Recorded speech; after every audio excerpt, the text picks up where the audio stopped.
Hey, today we are breaking down a study that was published in September of 2020, so a very relevant recent research study where they evaluated the use of time-restricted eating on weight loss, specifically for the overweight and obese populations. And this study, unlike many other studies, actually didn't find any great results. So let's break it down a little.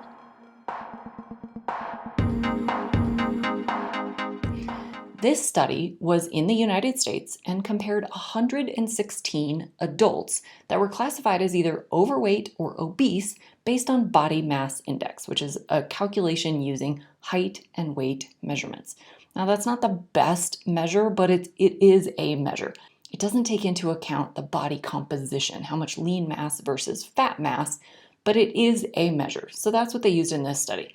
They randomized the people, which is great, into two different groups. The first group is the control group, and the second group was the time-restricted eating group.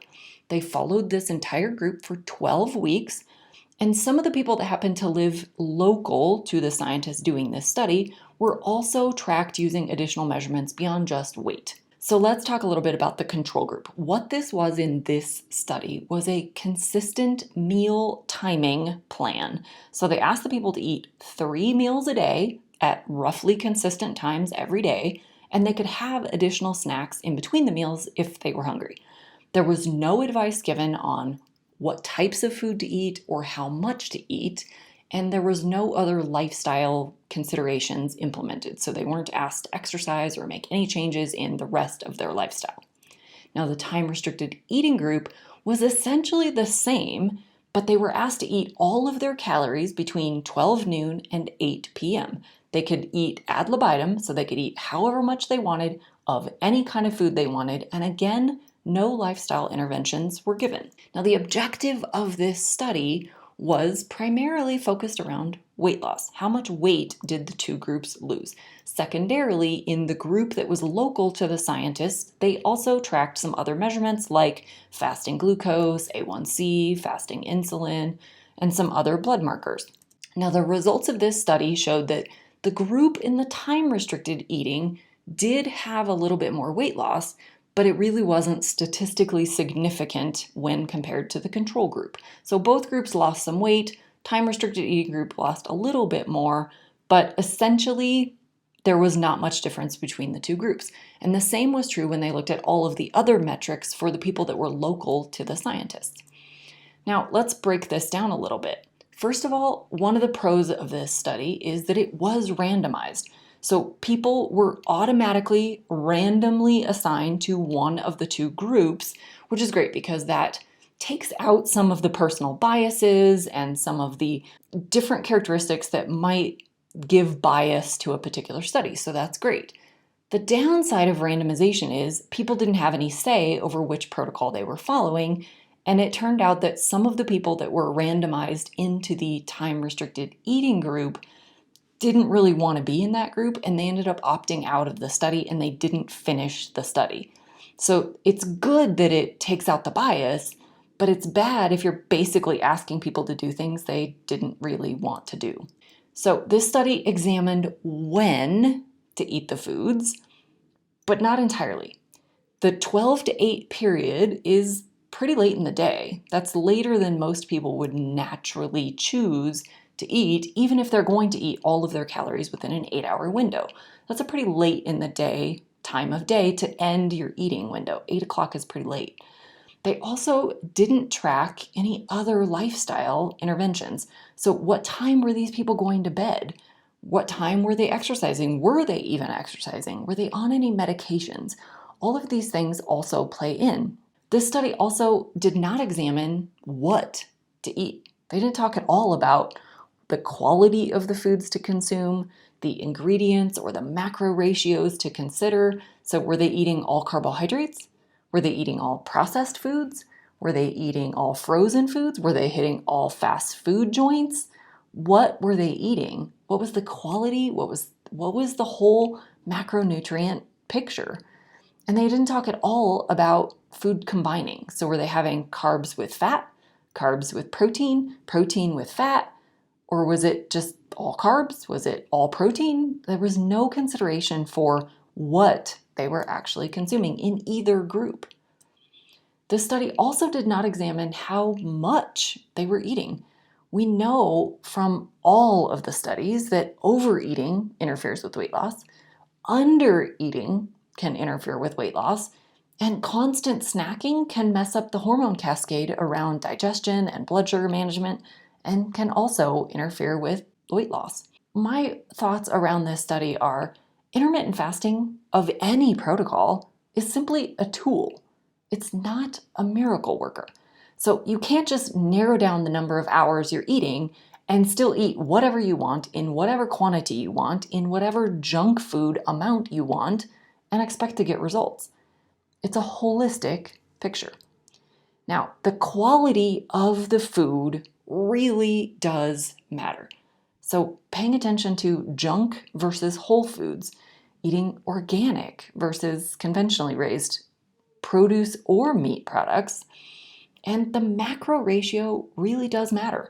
How many grams of carbohydrates are you consuming? How many grams of protein are you consuming? And how many grams of fat are you consuming? The quantity of the food matters a lot as well. Overeating, undereating, constant snacking, all of these things have serious considerations on how effectively and efficiently you can lose weight. Other considerations are what time of day you're eating. So if you're going to bed on a full stomach or while you're still digesting, that's interfering with your sleep. And if it's interfering with your sleep, it's interfering with your metabolic rate. And that will interfere with your weight loss. We also don't know if they're exercising at all. And if they are they exercising first thing in the morning? Are they exercising in a fasted state or in a fed state? Are they exercising late at night? Are they exercising before eating or after eating? We don't have the picture around their activity level. We also don't know if they primarily live an active lifestyle or a sedentary lifestyle. So it's not as simple as looking at simply what time of day you eat. We also have to consider stress and sleep and hydration. They didn't talk at all about what these people were drinking. Being able to choose the path that you follow makes a big difference. We saw that some of the people that were randomized into the time-restricted eating group in this study opted out. That was not a protocol they wanted to follow. That's kind of putting people in the deprivation mindset. I don't want to not eat breakfast, but you're telling me I can't eat until noon. I don't want to do that. That means people don't follow it. But when you choose to do this path, it's a very different outcome. A lot of studies have shown people who opted in to even more extreme versions of intermittent fasting or longer term fasts, when they chose to do it, they were far more likely to stick with it and get amazing results from it. So the choice of the protocol that you're following makes a big difference, just like it does with the choice around what kinds of foods you're eating. None of us want to be told what to eat and when and what you can and can't have. But when you choose it, when you make the active decision, it's so much easier to stick with. We also don't have any consideration here for toxins.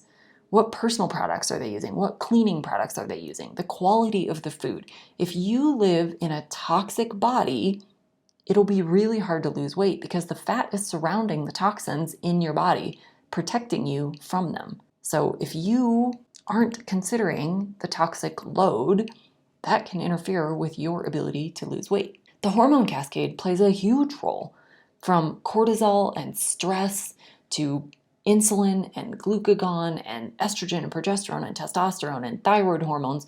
We have hundreds of hormones in the body that all play a role in how well you can lose weight and how easily you regain the weight.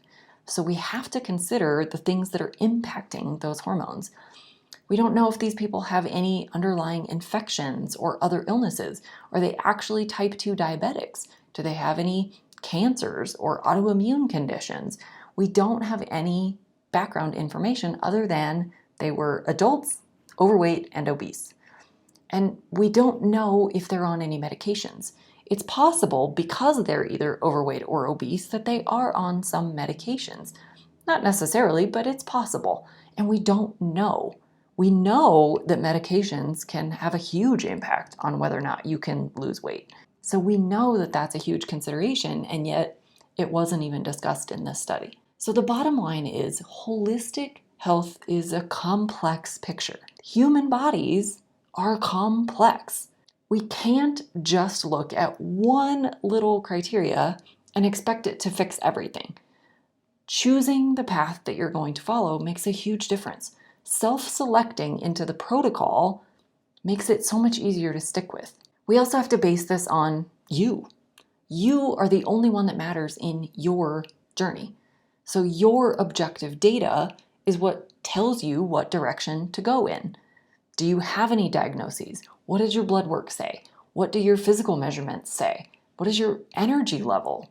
How do you feel? All of these things should dictate the choices that you personally make, regardless of what the studies say. And lastly, I'll say that when it comes to what to focus on, quality of food matters the most. Quantity of food is next. And lastly is the nutrient timing. If this information was helpful, please consider subscribing and sharing this with someone else who needs to hear this.